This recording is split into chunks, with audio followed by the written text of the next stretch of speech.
ಶ್ರೀ ಗುರುಭ್ಯೋ ನಮಃ. ಹರಿ ಓಂ. ನಮಸ್ಕಾರ ಗುರುಗಳೇ. ನಾರಾಯಣ ಪೂರ್ಣ ಗುಣಾರ್ಣವಾಯ ವಿಶ್ವೋದಯ ಸ್ಥಿತಿಲಯೋ ನಿಯತಿ ಪ್ರದಾಯ ಜ್ಞಾನಪ್ರದಾಯ ವಿಬುಧಾಸುರ ಸೌಖ್ಯ ಸತ್ಕಾರಣಾಯ ವಿತತಾಯ ನಮೋ ನಮಸ್ತೆ.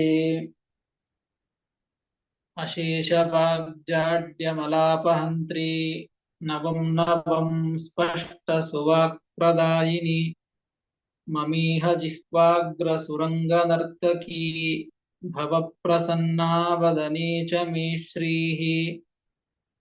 ಅಭ್ರಮಂ ಭಂಗರಹಿತಂ ಅಜಡಂ ವಿಮಲಂ ಸದಾ ಆನಂದತೀರ್ಥಮತುಲಂ ಭಜೆ ತಾಪತ್ರಯಾಪಹಂ. ಯಸ್ಯ ವಾಕ್ಕಾಮಧೇನುರ್ನಃ ಕಾಮಿತಾರ್ಥಾನ್ ಪ್ರಯಚ್ಛತಿ ಸೇವೇತಂ ಜಯಯೋಗೀಂದ್ರಂ ಕಾಮಬಾಣಚ್ಛಿದಂ ಸದಾ. ಪೂಜ್ಯಾಯ ರಾಘವೇಂದ್ರಾಯ ಸತ್ಯಧರ್ಮರತಾಯ ಚ ಭಜತಾಂ ಕಲ್ಪವೃಕ್ಷಾಯ ನಮತಾಂ ಕಾಮಧೇನವೇ. ಸತ್ಯಾಭಿಘ್ನಕರಾಬ್ಜೋತ್ಥಾನ್ ಪಂಚಾಶದ್ವರ್ಷಪೂಜಕಾನ್ ಸತ್ಯಪ್ರಮೋದತೀರ್ಥಾರ್ಯಾನ್ ನೌಮಿನ್ಯಾಯಸುಧಾರತಾನ್.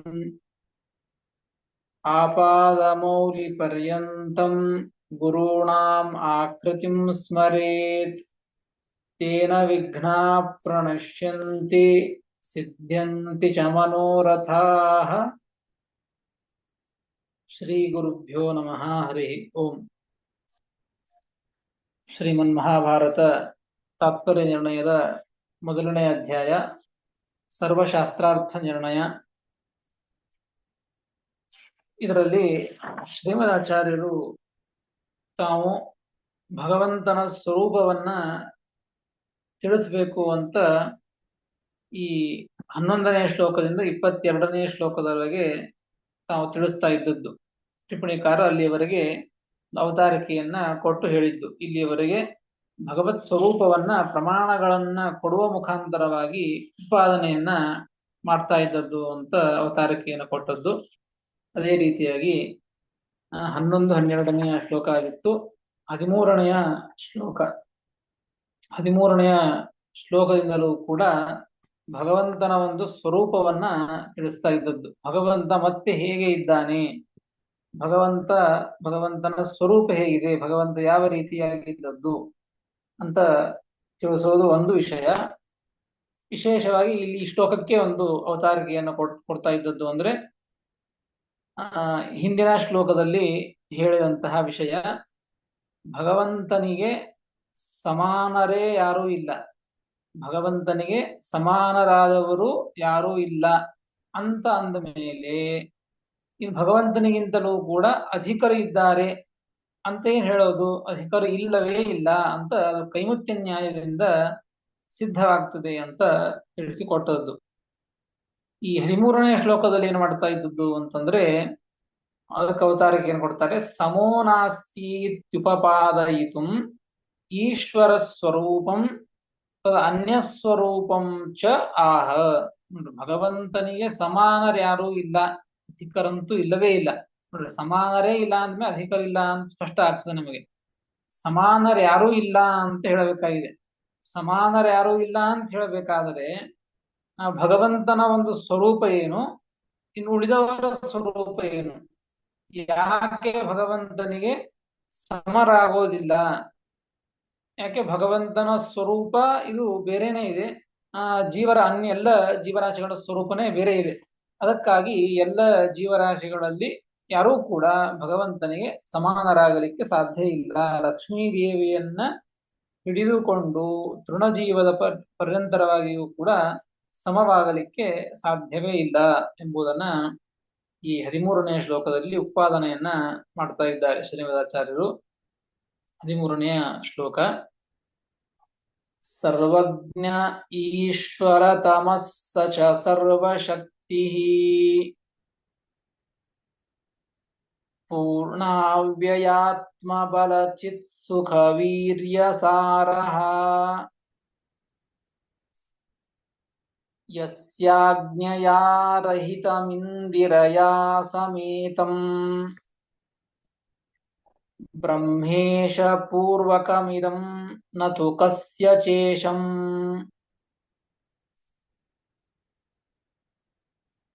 ಸರ್ವಜ್ಞ ಈಶ್ವರತಮಃ ಸ ಚ ಸರ್ವಶಕ್ತಿಸ್ಫೂರ್ಣಾವ್ಯಯಾತ್ಮಬಲಚಿತ್ ಸುಖವೀರ್ಯಸಾರಃ.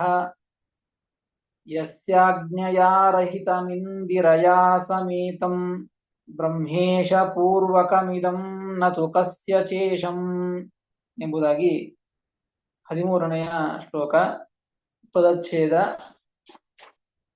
ಯಸ್ಯ ಮೊದಲಿಗೆ ಸರ್ವಜ್ಞ ಈಶ್ವರತಮಃ ಸಹ ಚ ಸರ್ವಶಕ್ತಿ ಪೂರ್ಣಾವ್ಯಯಾತ್ಮಬಲಚಿತ್ ಸುಖವೀರ್ಯಸಾರಃ. ಯಸ್ಯ ಆಜ್ಞಯ ರಹಿತಂ ಇಂದಿರಯಾ ಸಮೇತಂ ಬ್ರಹ್ಮೇಶ ಪೂರ್ವಕಂ ಇದಂ ನ ತು ಕಸ್ಯ ಚ ಈಶಂ ಎಂಬುದಾಗಿ ಪದವಿಭಾಗ. ನೋಡ್ರಿ, ಏನ್ ಹೇಳ್ತಾ ಇದ್ದಿಲ್ಲಿ, ಭಗವಂತನಿಗೆ ಸಮಾನರಾಗಲಿಕ್ಕೆ ಯಾರೂ ಸಾಧ್ಯ ಇಲ್ಲ. ಅದು ಹೇಗೆ ತಿಳಿಸ್ತಾ ಇದ್ದದ್ದು, ಭಗವಂತನ ಸ್ವರೂಪ ಹೀಗಿದೆ, ಇನ್ನುಳಿದವರ ಸ್ವರೂಪ ಹೀಗಿದೆ, ಇದರ ಮೇಲೆ ನಾವು ತಿಳ್ಕೋಬೇಕು. ಭಗವಂತನಿಗೆ ಸಮಾನರಾಗ್ಲಿಕ್ಕೆ ಯಾಕೆ ಸಾಧ್ಯ ಇಲ್ಲ ಅನ್ಲಿಕ್ಕೆ. ನೋಡ್ರಿ, ಭಗವಂತ ಹೇಗಿದ್ದಾನೆ ಅಂತಂದ್ರೆ ಸರ್ವಜ್ಞ. ಭಗವಂತ ಸರ್ವಜ್ಞನಾಗಿದ್ದಾನೆ. ಆದರೆ ಉಳಿದೆಲ್ಲ ಜೀವರಾಶಿಗಳು ಕೂಡ ಅಲ್ಪಜ್ಞರಾದದ್ದು, ಸರ್ವಜ್ಞರಲ್ಲ. ಭಗವಂತ ಒಬ್ಬನ ಮಾತ್ರ ಸರ್ವಜ್ಞ.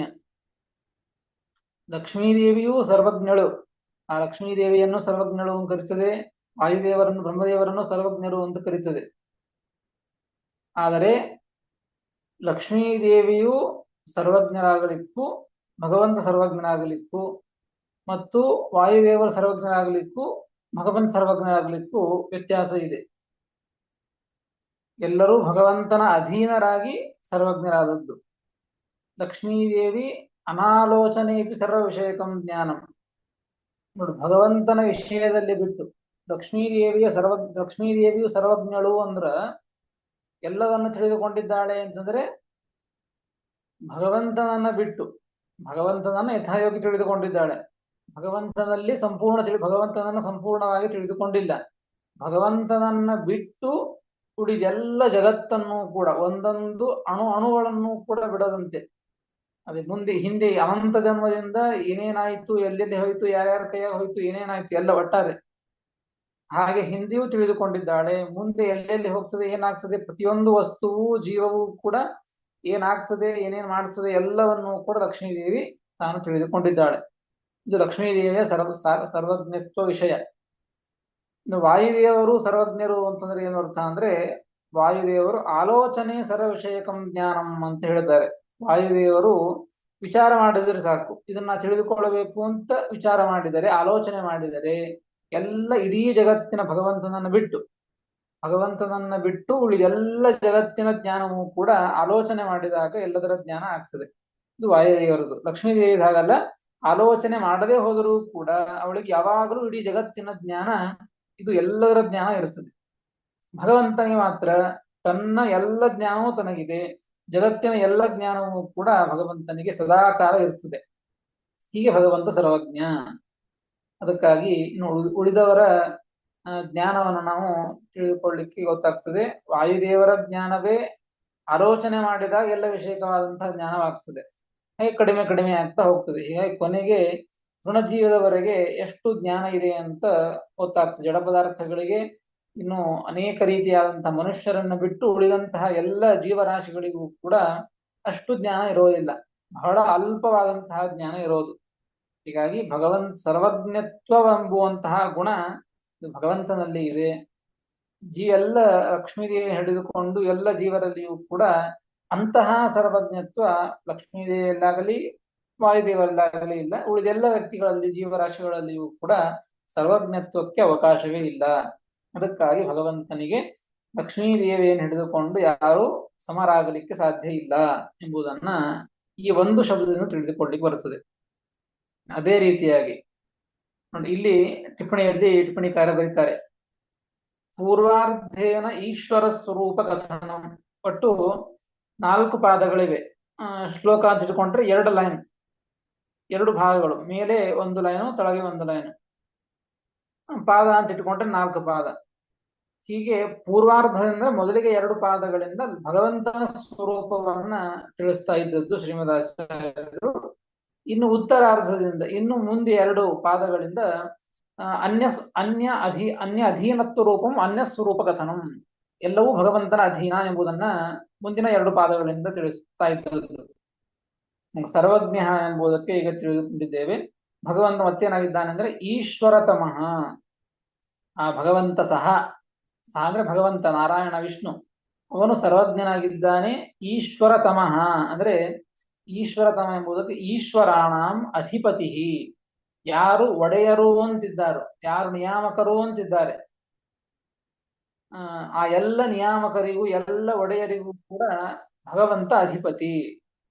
ಒಬ್ಬೊಬ್ಬ ದೇವತೆಗಳು ಒಂದೊಂದಕ್ಕೆ ನಿಯಾಮಕರಾಗಿ ಇರ್ತಾರೆ, ಭಗವಂತ ನೇಮಿಸಿರ್ತಾನೆ, ಬಟ್ ನಿಯಾಮಕರು ಅಂತಿರ್ತಾರೆ. ಆ ಎಲ್ಲ ನಿಯಾಮಕರಿಗೂ ಭಗವಂತ ನಿಯಾಮಕ, ಎಲ್ಲರಿಗೂ ಭಗವಂತ ಅಧಿಪತಿ. ಅದಕ್ಕಾಗಿ ಭಗವಂತನಿಗೆ ಸಮಾನರಾಗಲಿಕ್ಕೆ ಸಾಧ್ಯ ಇಲ್ಲ, ಎಲ್ಲರಿಗೂ ಅಧಿಪತಿ ಆಗಿದ್ದಾನೆ ಭಗವಂತ. ಈಶ್ವರ ತಮಃ, ಬರೀ ಈಶ್ವರ ಅಲ್ಲ, ಈಶ್ವರ ತಮನಾಗಿದ್ದಾನೆ ಭಗವಂತ. ಮತ್ತು ಸರ್ವಶಕ್ತಿ, ಸಚ ಸರ್ವಶಕ್ತಿ ಅಂತಿದೆ. ಸರ್ವಶಕ್ತಿ ಎಂಬುದಕ್ಕೆ ಸರ್ವ ವಿಷಯೇ,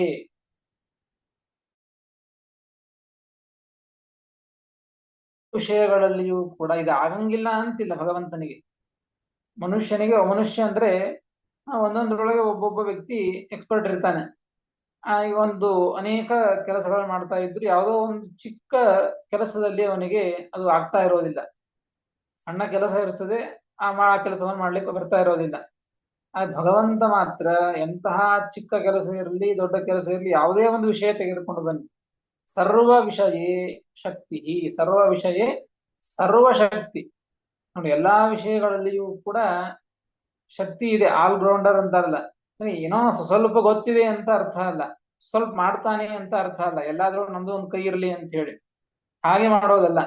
ಭಗವಂತ ಹೇಗೆ ಇದ್ದಾನೆ ಅಂತಂದ್ರೆ ಸರ್ವಶಕ್ತಿ, ಎಲ್ಲ ಜಗತ್ತಿನೊಳಗೆ ಒಂದು ವಿಷಯವನ್ನ ಬಿಡದಂತೇನೆ ಪ್ರತಿಯೊಂದು ವಿಷಯಗಳಲ್ಲಿಯೂ ಕೂಡ ಭಗವಂತ ತಾನು ಶಕ್ತಿಯನ್ನ ಹೊಂದಿದ್ದಾನೆ, ಅದನ್ನ ಮಾಡ್ಲಿಕ್ಕೆ ಸಮರ್ಥನಾಗಿದ್ದಾನೆ ಭಗವಂತ.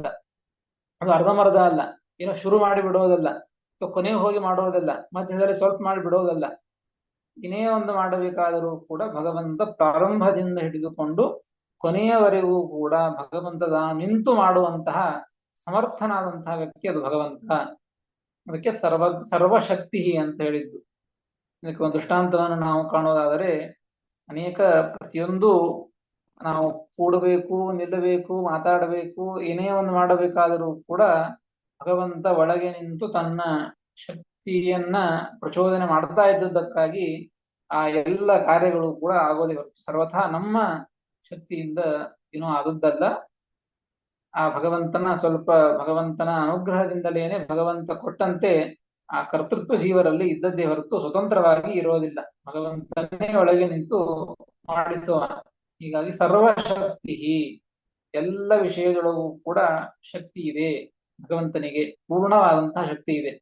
ಸಮುದ್ರ ಮಥನದ ಒಂದು ಕಥೆಯನ್ನು ಕೇಳುವಾಗ ಅನೇಕ ಪ್ರಸಂಗದಲ್ಲಿಯೂ ಕೂಡ ದೇವತೆಗಳಿಗೆ ವಿಘ್ನವಾಗಲಿ, ರಾಕ್ಷಸರಿಗೆ ವಿಘ್ನಗಳಾಗಲಿ, ಆ ಮೂರ್ಛೆ ಹೋಗುವಂತಹ ಪ್ರಸಂಗ, ಸಮುದ್ರದಲ್ಲಿ ಪರ್ವತ ತಳಗೆ ಹೋಗುವಂತಹ ಪ್ರಸಂಗ, ಮೇಲೆ ಹಾರುವಂತಹ ಪ್ರಸಂಗ, ಹೀಗೆ ನಾನಾ ರೀತಿಯಿಂದ ಆ ವಿಘ್ನಗಳು ಬಂದಾಗ ಭಗವಂತ ಪ್ರತಿಯೊಂದು ಪ್ರಸಂಗದಲ್ಲಿಯೂ ಕೂಡ ದೇವತೆಗಳ ಒಳಗೆ ನಿಂತು, ಅಸುರರ ಒಳಗೆ ನಿಂತು, ಪರ್ವತದಲ್ಲಿ ನಿಂತು, ಪರ್ವತದ ಕೆಳಗೆ ನಿಂತು, ಮೇಲೆ ನಿಂತು, ಅನೇಕ ರೀತಿಯಿಂದಲೂ ಕೂಡ ಭಗವಂತ ತಾನು ಅಲ್ಲಿ ಇದ್ದು ಆ ಕಾರ್ಯವನ್ನು ಮಾಡ್ತಾ ಭಗವಂತ ಸಮುದ್ರ ಮಥನವನ್ನ ಮಾಡಿ ಅಮೃತವನ್ನ ಹೊರಗೆ ತಂದು ಕೊಟ್ಟವನು ಭಗವಂತ. ಈ ಕಥೆಯಿಂದ ನಾವು ಒಂದು ಕಥೆಯನ್ನು ತಿಳಿದುಕೊಳ್ಳಬಹುದು. ಹೀಗೆ ಅನೇಕ ಪ್ರಸಂಗದಲ್ಲಿ ಎಲ್ಲ ವಿಷಯಗಳಲ್ಲಿಯೂ ಕೂಡ ಭಗವಂತ ಸಂಪೂರ್ಣವಾದಂತಹ ಶಕ್ತಿಯನ್ನು ಭಗವಂತ ಹೊಂದಿದ್ದಾನೆ. ಆದ್ರೆ ಆ ಭಗವಂತನನ್ನ ಬಿಟ್ಟು ಎಲ್ಲ ಉಳಿದ ಜೀವರಾಶಿಗಳೆಲ್ಲರೂ ಕೂಡ ಅಷ್ಟು ಶಕ್ತಿ ಉಳ್ಳವರಲ್ಲ. ಕಡಿಮೆ ಲಕ್ಷ್ಮೀದೇವಿ ಹಿಡಿದುಕೊಂಡು ಆ ಶಕ್ತಿ ಕಡಿಮೆ ಕಡಿಮೆ ಆಗ್ತಾ ಬರ್ತದೆ. ಹೀಗಾಗಿ ಇಂಥವರು ಆ ಭಗವಂತನಿಗೆ ಸಮಾನರಾಗಲಿಕ್ಕೆ ಸಾಧ್ಯ ಇಲ್ಲ. ಇನ್ನು ಪೂರ್ಣಾವ್ಯಯಾತ್ಮ ಬಲ ಚಿತ್ ಸುಖ ವೀರ್ಯ ಸಾರಹ. ಮತ್ತೆ ಭಗವಂತ ಹೇಗಿದ್ದ ನೋಡಿ, ಎರಡು ಪಾದಗಳಿಂದ ಭಗವಂತನ ಸ್ವರೂಪವನ್ನು ತಿಳಿಸ್ತಾ ಇದ್ದದ್ದು. ಭಗವಂತ ಸರ್ವಜ್ಞ, ಈಶ್ವರತಮ, ಸರ್ವಶಕ್ತಿ ಮತ್ತು ಪೂರ್ಣಾವ್ಯಯಾತ್ಮ ಬಲ ಚಿತ್ ಸುಖ ವೀರ್ಯ ಸಾರಹ ಅಂತ ಹೇಳಿದ್ದು. ಮತ್ತೆ ಹೇಗಿದ್ದಾನೆ ಭಗವಂತ ಅಂದ್ರೆ ಪೂರ್ಣ, ಅವ್ಯಯ ಅಂತ ಎರಡು ಶಬ್ದ ಇವೆ. ಯಾವ್ದಕ್ಕೆ ವಿಶೇಷಣ ಅಂದ್ರೆ ಭಗವಂತನ ಬಲ ನೋಡ, ಆತ್ಮ ಅಂದ್ರೆ ತನ್ನ ಅಂತ ಅರ್ಥ, ತಾನು. ಆತ್ಮ ಭಗವಂತ ಇದ್ದಾನಲ್ಲ, ಆ ಭಗವಂತನ ಬಲ, ಚಿತ್ ಜ್ಞಾನ, ಚಿತ್ ಅಂದ್ರೆ ಜ್ಞಾನ, ಬಲ ಚಿತ್ ಅಂದ್ರೆ ಜ್ಞಾನ, ಸುಖ ಮತ್ತು ವೀರ್ಯ, ಇವೆಲ್ಲವೂ ಕೂಡ ಭಗವಂತನಿಂದ ಅಭಿನ್ನವಾದವುಗಳು. ಇವೆಲ್ಲವೂ ಹೇಗಿವೆ ಅಂತಂದ್ರೆ ಪೂರ್ಣಾವ್ಯಯಾತ್ಮ ಬಲ ಚಿತ್ ಸುಖ ವೀರ್ಯ ಸಾರಹ. ಪೂರ್ಣವಾಗಿ ಇವೆ. ಪೂರ್ಣವಾದಂತಹ ಬಲ, ಪೂರ್ಣವಾದಂತಹ ಜ್ಞಾನ, ಪೂರ್ಣವಾದಂತಹ ಸುಖ, ಪೂರ್ಣವಾದಂತಹ ವೀರ್ಯ, ಇವುಗಳೇ ದೇಹವಾಗಿ ಉಳ್ಳವನು ಭಗವಂತ. ಎಲ್ಲವೂ ಪೂರ್ಣವಾಗಿ ಇವೆ. ಅಷ್ಟೇ ಅಲ್ಲ, ಪೂರ್ಣ ಅವ್ಯಯ ಅಂತ ಹೇಳಿದ್ದು ಮತ್ತೊಂದನ್ನು. ಅವೆಲ್ಲವೂ ಕೂಡ ಪೂರ್ಣ ಆಗ್ಯಾವ್ರಿ ಖರೆ, ಆದ್ರೆ ಸ್ವಲ್ಪ ದಿವ್ಸ ಇರ್ತಾವು ಮತ್ತೆ ನಾಶ ಆಗಿ ಹೋಗ್ತಾವು ಅಂತೀವಂದ್ರ ನಾಶವೂ ಆಗೋದಿಲ್ಲ. ಅವ್ಯಯ, ನಾಶರಹಿತ, ಪೂರ್ಣವಾದಂತಹ ನಾಶರಹಿತವಾದಂತಹ ಆತ್ಮ ಅಂದ್ರೆ ಭಗವತ್ ಸ್ವರೂಪವಾದದ್ದು, ಸ್ವರೂಪಭೂತವಾದದ್ದು. ನಮ್ಮಂತೆ ಜ್ಞಾನ ಬೇರೆ, ಜ್ಞಾನ ಬೇರೆ, ನಾನು ಬೇರೆ, ಶಕ್ತಿ ಬೇರೆ ಅಂತ ಹಾಗಲ್ಲ. ಭಗವಂತನ ಇವೆಲ್ಲವೂ ಕೂಡ ಭಗವಂತನಿಂದ ಅತ್ಯಂತ ಅಭಿನ್ನ, ಪೂರ್ಣವಾದವುಗಳು ಮತ್ತು ಅವ್ಯಯ, ನಾಶರಹಿತವಾದವುಗಳು. ಈ ರೀತಿಯಾಗಿ ಆ ಭಗವಂತನ ಸ್ವರೂಪ ಎಂಬುದಾಗಿ ಈ ಎರಡು ಪಾದಗಳಿಂದ ಪೂರ್ವದಿಂದ ತಿಳಿಸಿಕೊಟ್ಟಿದ್ದು. ನೋಡಿ, ಇಷ್ಟು ಭಗವಂತನ ಒಂದು ಗುಣ, ಭಗವಂತನ ಸ್ವರೂಪ.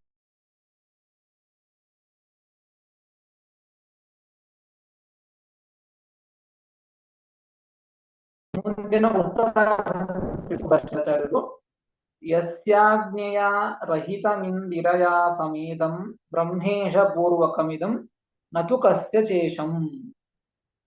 ನೋಡ್ರಿ, ಯಸ್ಯ ಆಜ್ಞೆಯ, ಯಸ್ಯ ಆಜ್ಞೆಯ, ಯಾವ ಭಗವಂತನ ಆಜ್ಞೆಯಿಂದ, ರಹಿತಂ ರಹಿತರಾದಂತಹ ಯಾರು, ಎಲ್ಲ ಜೀವರಾಶಿಗಳು. ಭಗವಂತನ ಆಜ್ಞೆ ಇಲ್ಲ, ಭಗವಂತನ ಒಂದು ಇಚ್ಛೆ ಇಲ್ಲ, ಭಗವಂತನ ಆಜ್ಞೆ ಇಲ್ಲ, ಭಗವಂತನ ಇಚ್ಛೆ ಇಲ್ಲದೇನೆ ಎಲ್ಲ ಜಗತ್ತಿನೊಳಗಿರ್ತಕ್ಕಂಥ ಎಲ್ಲ ಜೀವರಾಶಿಗಳು, ಬರೇ ಸಾಮಾನ್ಯ ಜೀವರಾಶಿಗಳು ಅಂತ ಅಷ್ಟೇ ಅಲ್ಲ, ಅದನ್ನ ಹೇಳ್ತಾರೆ ನೋಡ್ರಿ. ಇಂದಿರಯಾ ಸಮೇತಂ ಬ್ರಹ್ಮೇಶ ಪೂರ್ವಕಮಿದಂ. ಆ ಇಡೀ ಜಗತ್ತು ಅಂದ್ರೆ ಆ ಜಗತ್ತಿನೊಳಗಿರುವಂತಹ ಜೀವರಾಶಿಗಳು, ಎಲ್ಲಾ ಜೀವರಾಶಿಗಳು ಕೂಡ, ಅನಂತ ಜೀವರಾಶಿಗಳು ಕೂಡ ಬರೇ ತಾವು ಭಗವಂತನ ಆಜ್ಞೆ ಇಲ್ಲದೇನೆ, ಭಗವಂತನ ಇಚ್ಛೆ ಇಲ್ಲದೇನೆ, ಭಗವಂತನ ಅನುಗ್ರಹ ಇಲ್ಲದೇನೆ ಲಕ್ಷ್ಮೀದೇವಿಯಿಂದ ಸಹಿತರಾಗಿ, ಇಂದಿರಯಾ ಸಮೇತಂ, ಲಕ್ಷ್ಮೀದೇವಿಯಿಂದ ಸಹಿತರಾಗಿ, ಅಷ್ಟೇ ಅಲ್ಲ ಬ್ರಹ್ಮೇಶ ಪೂರ್ವಕಮಿದಂ. ಲಕ್ಷ್ಮೀದೇವಿ ನೋಡಿ, ಭಗವಂತನ ನಂತರದಲ್ಲಿ ಸಮರ್ಥಳಾದವಳು ಅಂದ್ರೆ ಲಕ್ಷ್ಮೀದೇವಿ. ಆ ಲಕ್ಷ್ಮೀದೇವಿಯನ್ನು ತಾವು ಇಟ್ಟುಕೊಂಡು, ಕರೆದುಕೊಂಡು, ಇನ್ನು ಬ್ರಹ್ಮೇಶ ಪೂರ್ವಕಮಿದಂ, ಬ್ರಹ್ಮದೇವರು ಮತ್ತು ರುದ್ರದೇವರೇ ಮೊದಲಾದಂತಹ ಎಲ್ಲ ದೇವತೆಗಳು, ಎಲ್ಲ ದೇವತೆಗಳನ್ನು ಕೂಡ ಇಟ್ಟುಕೊಂಡು ಅವರ ಸಮೇತರಾಗಿ, ಲಕ್ಷ್ಮೀದೇವಿ, ಬ್ರಹ್ಮದೇವರು, ರುದ್ರದೇವರು ಎಲ್ಲರಿಂದ ಸಹಿತರಾಗಿ ಇಡೀ ಜಗತ್ತು, ಒಬ್ಬ ಜೀವನನ್ನ ಬಿಡದಂತೇನೆ ಇಡೀ ಜಗತ್ತು ತಾನು ಏನೇ ಒಂದು ಕೆಲಸ ಮಾಡಬೇಕು ಅಂತಂದರೂ ಕೂಡ ನೋಡಿ, ಇಡೀ ಜಗತ್ತು ನತು ಕಸ್ಯ ಚೇಷಂ, ಕಸ್ಯ ಚ ಕಸ್ಯಾಪ್ಯರ್ಥೆ ವಿಷಯೇ ನತು ಸಮರ್ಥಾಹ ನೈವ. ಯಾವ ವಿಷಯದಲ್ಲಿಯೂ ಕೂಡ ಏನೋ ಒಂದು ಮಾಡಬೇಕು, ಸುಮ್ಮನೆ ಸರಿಬೇಕು, ಕೂಡಬೇಕು, ಏನೋ ಒಂದು ಚಿಕ್ಕ ಚಿಕ್ಕ ಕೆಲಸ ಇಟ್ಕೊಳ್ಳಿ, ಒಂದು ಹುಲ್ಲು ಕಡ್ಡಿ ಎತ್ತಿಡಬೇಕು, ಅಂತಂದ್ರೂ ಕೂಡ ಇಡೀ ಲಕ್ಷ್ಮೀದೇವಿ, ವಾಯು ಬ್ರಹ್ಮದೇವರು, ರುದ್ರದೇವರು ಎಲ್ಲ ಜೀವರಾಶಿಗಳನ್ನು ಸೇರಿಸಿಕೊಂಡು ಹುಲ್ಕಡ್ಡಿ ಎತ್ತಿಡ್ಬೇಕಂದ್ರೂ ಕೂಡ ಭಗವಂತನ ಒಂದು ಆಜ್ಞೆ ಇರಬೇಕು, ಭಗವಂತನ ಇಚ್ಛೆ, ಭಗವಂತನ ಸಂಕಲ್ಪ ಇರಬೇಕು. ತೇನ ವಿನ ತೃಣಮಪಿ ನಚರತಿ ಅಂತ ಹೇಳ್ತದೆ ಶಾಸ್ತ್ರ. ಹೀಗಾಗಿ ಈ ಭಗವಂತನ ಆಜ್ಞೆ ಇಲ್ಲದೇನೆ, ಭಗವಂತನ ಇಚ್ಛೆ ಇಲ್ಲದೇನೆ ಲಕ್ಷ್ಮೀದೇವಿಯನ್ನ ಹಿಡಿದುಕೊಂಡು ಎಲ್ಲ ದೇವತೆಗಳು, ಎಲ್ಲ ಇಡೀ ಜಗತ್ತೇ, ಒಬ್ಬ ಜೀವರಲ್ಲ, ಅನಂತ ಜೀವರಾಶಿಗಳಿದ್ದಾರೆ.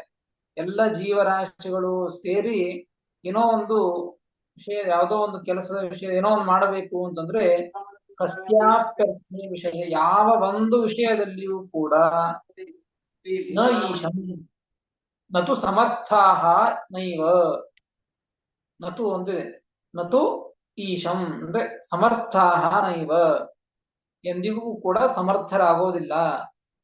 ನಾವೊಬ್ಬನೇ ಮಾಡ್ಲಿಕ್ಕೆ ಆಗಂಗಿಲ್ಲ ಅಂದ್ರೆ ಹೋಗ್ಲಿ ಬಿಡ ಅಂತ ಅನ್ಬಹುದು. ಲಕ್ಷ್ಮೀದೇವಿಯನ್ನು ಹಿಡಿದುಕೊಂಡು ಇಡೀ ಸಮಸ್ತವಾದಂತಹ ಪ್ರಪಂಚ, ಎಲ್ಲ ಜೀವರಾಶಿಗಳು, ಅನಂತ ಜೀವರಾಶಿಗಳಿದ್ದಾರೆ. ಅನಂತ ಎಂಬುದಕ್ಕೆ ಒಬ್ಬನನ್ನು ಕೂಡ ಎಣಿಸ್ಲಿಕ್ಕೆ ಆಗೋದಿಲ್ಲ. ಇಲ್ಲಿ ಜೀವನ ಹಿಡಿದುಕೊಂಡು ಈ ಜೀವನಿಗೆ ಇಷ್ಟು ಮುಗಿದು ಹೋಯ್ತು, ಈ ಸಂಖ್ಯೆಗೆ ಮುಗಿದು ಹೋಯ್ತು ಜೀವರು ಅಂತ ಇಲ್ಲ, ಅನಂತ, ಅಂತವೇ ಇಲ್ಲ, ಈ ಅಷ್ಟು ಜೀವರಾಶಿಗಳಿದ್ದಾರೆ. ಅಂತಹ ಜೀವರಾಶಿಗಳು ಎಲ್ಲರೂ ಸೇರಿ ಮಾಡಿದರೂ ಕೂಡ ಏನೂ ಮಾಡ್ಲಿಕ್ಕೆ ಬರೋದಿಲ್ಲ, ಸಮರ್ಥರೇ ಆಗೋದಿಲ್ಲ ಆ ಕೆಲಸದೊಳಗೆ. ಅವರು ಏನ್ ಮಾಡ್ಲಿಕ್ಕೂ ಕೂಡ ಸಮರ್ಥರಾಗೋದಿಲ್ಲ. ಇದು ನೋಡಿ, ಎಲ್ಲ ಜೀವರಾಶಿಗಳ ಒಂದು ಶಕ್ತಿ ಸಾಮರ್ಥ್ಯ ಇದ್ದದ್ದು. ನೋಡಿ, ಎಲ್ಲ ಜೀವರಾಶಿಗಳ ಸಾಮರ್ಥ್ಯ ಎಷ್ಟಿದೆ, ಭಗವಂತನ ಆಜ್ಞೆ ಇಲ್ಲದೇನೆ ಒಂದು ಸಣ್ಣ ಹುಲ್ಲು ಕಡ್ಡಿಯನ್ನು ಎತ್ತಿಡ್ಲಿಕ್ಕೆ ಬರೋದಿಲ್ಲ. ಇನ್ನು ದೊಡ್ಡ ಕೆಲಸ ಅಂತೂ ದೂರ ಉಳಿತು, ಯಾವ ಕೆಲಸವನ್ನು ಕೂಡ ಮಾಡ್ಲಿಕ್ಕೆ ಬರೋದಿಲ್ಲ. ಅಂದ ಮೇಲೆ ಭಗವಂತನಿಗೂ ಮತ್ತು ಎಲ್ಲ ಲಕ್ಷ್ಮಿಯಾದಿ ಎಲ್ಲ ಜೀವರಾಶಿಗಳಿಗೂ ಕೂಡ ಇರುವಂತಹ ವ್ಯತ್ಯಾಸ ಎಷ್ಟು ಅಂತ ಇದರಿಂದ ನಮಗೆ ಸ್ಪಷ್ಟ ಗೊತ್ತಾಗ್ತದೆ. ಹೀಗೆ ಶ್ರೀಮದಾಚಾರ್ಯರು ಈ ಶ್ಲೋಕದಲ್ಲಿ ಎರಡು ಪೂರ್ವಾರ್ಧ ಮತ್ತು ಉತ್ತರಾರ್ಧ, ಇವುಗಳಿಂದ ಪೂರ್ವಾರ್ಧದಲ್ಲಿ ಭಗವಂತನ ಸ್ವರೂಪವನ್ನು ತಿಳಿಸಿಕೊಟ್ಟದ್ದು, ಉತ್ತರಾರ್ಧದಲ್ಲಿ ಜೀವರ ಸ್ವರೂಪವನ್ನು ತಿಳಿಸಿಕೊಟ್ಟದ್ದು. ಜೀವರ ಸ್ವರೂಪ ಏನು, ಏನ್ ಭಗವಂತನ ಆಜ್ಞೆ ಇಲ್ಲದೇನೆ ಏನೂ ಮಾಡ್ಲಿಕ್ಕೆ ಬರಂಗಿಲ್ಲ, ಲಕ್ಷ್ಮೀದೇವಿ ಹಿಡಿದುಕೊಂಡು ಎಲ್ಲ ಜೀವರಾಶಿಗಳವರೆಗೆ. ಭಗವಂತನ ಸ್ವರೂಪ ಏನಪ್ಪಾ ಅಂದ್ರೆ ಸರ್ವಶಕ್ತಿ ಅಂತ ಹೇಳಿದ್ದು. ಎಲ್ಲ ವಿಷಯದೊಳಗೂ ಕೂಡ ಪೂರ್ಣವಾದಂತಹ ಶಕ್ತಿ. ಯಾವುದೋ ಒಂದು ಕೆಲಸ ಮಾಡಬೇಕು, ಎಲ್ಲಾ ಕೆಲಸ ಮಾಡ್ತಾನೆ, ಮತ್ತೊಬ್ಬರು ಯಾರ್ದೋ ಸಹಾಯವನ್ನು ತೆಗೆದುಕೊಂಡು ಆ ಕೆಲಸವನ್ನು ಭಗವಂತ ಮಾಡಿದ ಅಂತ ಇತಿಹಾಸವೇ ಇಲ್ಲ. ಅನೇಕ ಕೆಲಸಗಳಲ್ಲಿ ಭಗವಂತ ಅವರಿಗೆ ಒಂದು ಸೇವೆಯನ್ನ ಕೊಡುವುದಕ್ಕಾಗಿ ಕೆಲಸವನ್ನ ಕೊಟ್ಟಿರಬಹುದೇ ಹೊರತು, ಭಗವಂತನ ಇಚ್ಛೆಯಿಂದ, ಭಗವಂತನ ಸಂಕಲ್ಪದಂತೆ ಭಗವಂತ ತಾನೊಬ್ಬನೇ ಎಲ್ಲ ಕೆಲಸವನ್ನು ಕೂಡ, ಎಲ್ಲ ಇಡೀ ಜಗತ್ತಿನ ಸೃಷ್ಟಿಯನ್ನ ಮಾಡ್ಲಿಕ್ಕೆ ಸಮರ್ಥ. ನೋಡಿ, ಭಗವಂತ ಈ ಸೃಷ್ಟಿಯನ್ನ ಮಾಡುವಂತಹ ಕೆಲಸದೊಳಗೂ ಕೂಡ ಅನೇಕ ದೇವತೆಗಳು, ಲಕ್ಷ್ಮೀ ದೇವಿಗಾಗಲಿ, ಬ್ರಹ್ಮದೇವರಿಗಾಗಲಿ, ರುದ್ರದೇವರಿಗಾಗಲಿ, ಮತ್ತೆ ಹೀಗೆ ಎಲ್ಲ ದೇವತೆಗಳಿಗೂ ಕೂಡ ಒಂದೊಂದು ಕೆಲಸವನ್ನ ಕೊಟ್ಟಿದ್ದಾನೆ. ಆ ಕಾರ್ಯವನ್ನ ಮಾಡಬೇಕು ಅಂತ ಅವರಿಗೆ ಅದನ್ನ ಒಪ್ಪಿಸಿದ್ದಾನೆ ಎಂದ ಮಾತ್ರಕ್ಕೆ ಭಗವಂತನಿಗೆ ಆಗೋದಿಲ್ಲ ಅಂತ ಅರ್ಥ ಅಲ್ಲ. ಭಗವಂತನಿಗೆ ಭಗವಕ್ಕೆ ಹೇಳಿದ್ದು ಸರ್ವಶಕ್ತಿ ಸರ್ವ ವಿಷಯ, ಸಂಪೂರ್ಣವಾದಂತಹ ಎಲ್ಲ ವಿಷಯಗಳಲ್ಲಿಯೂ ಕೂಡ ಸಂಪೂರ್ಣವಾದಂತಹ ಶಕ್ತಿ ಭಗವಂತನಿಗೆ ಇದೆ. ಆದರೂ ಕೂಡ ಎಲ್ಲ ಲಕ್ಷ್ಮೀ ದೇವಿಯನ್ನು ಹಿಡಿದುಕೊಂಡ ಎಲ್ಲ ಜೀವರಾಶಿಗಳಿಗೂ ಕೂಡ, ದೇವಾದಿ ದೇವತೆಗಳಿಗೂ ಕೂಡ ವಿಶೇಷ ಪರಮಾನುಗ್ರಹವನ್ನ ಮಾಡುವುದಕ್ಕಾಗಿ ಭಗವಂತ ಸೇವೆಯನ್ನ ಕೊಟ್ಟಿರ್ತಾನೆ. ಇಲ್ಲದೆ ಹೋದ್ರೆ ಭಗವಂತನೇ ಒಬ್ಬನೇ ಎಲ್ಲವನ್ನು ಕೂಡ ಮಾಡಲಿಕ್ಕೆ ಸಮರ್ಥನಾಗಿದ್ದಾನೆ. ಇದು ಭಗವಂತನ ಸ್ವರೂಪ. ಆದರೆ ಎಲ್ಲ ಜೀವರಾಶಿಗಳ ಸ್ವರೂಪ ಏನು ಅಂತಂದ್ರೆ, ಒಂದು ಸಣ್ಣ ಕೆಲಸ ಮಾಡಬೇಕಾದರೂ ಕೂಡ ಭಗವಂತನ ಆಜ್ಞೆ ಇಲ್ಲದೇನೆ ಏನೂ ಮಾಡ್ಲಿಕ್ಕೆ ಬರೋದಿಲ್ಲ. ಇದು ಜೀವರ ಸ್ವರೂಪ. ಅಂದ ಮೇಲೆ ಇಷ್ಟು ವ್ಯತ್ಯಾಸ, ಅಜಗಜಾಂತರ ವ್ಯತ್ಯಾಸ. ಅಜಗಜಾಂತರ ಸುಮ್ಮನೆ ಹೇಳಬೇಕು ಅಷ್ಟೇ, ಬಹಳ ವ್ಯತ್ಯಾಸ ಇದೆ, ಅನಂತ ಕೋಟಿ ಪಟ್ಟು. ಅಷ್ಟು ಭಗವಂತನಿಗೂ ಉಳಿದೆಲ್ಲ ಜೀವರಾಶಿಗಳಿಗೂ ಕೂಡ ಅಷ್ಟು ವ್ಯತ್ಯಾಸವಿರುವಾಗ ಭಗವಂತನ ಪಾದ ಧೂಳಿಗೆ ಎದಕ್ಕೂ ಸಮಾನ ಆಗೋದಿಲ್ಲ. ಅಂತಹ ಪರಿಸ್ಥಿತಿ ಎಲ್ಲ ಜೀವರಾಶಿಗಳಿರುವಾಗ ಭಗವಂತನಿಗೆ ಸಮಾನರು ಇವರಿದ್ದಾರೆ ಅಂತ ಹೇಳಲಿಕ್ಕೆ ಸಾಧ್ಯವೇ ಇಲ್ಲ.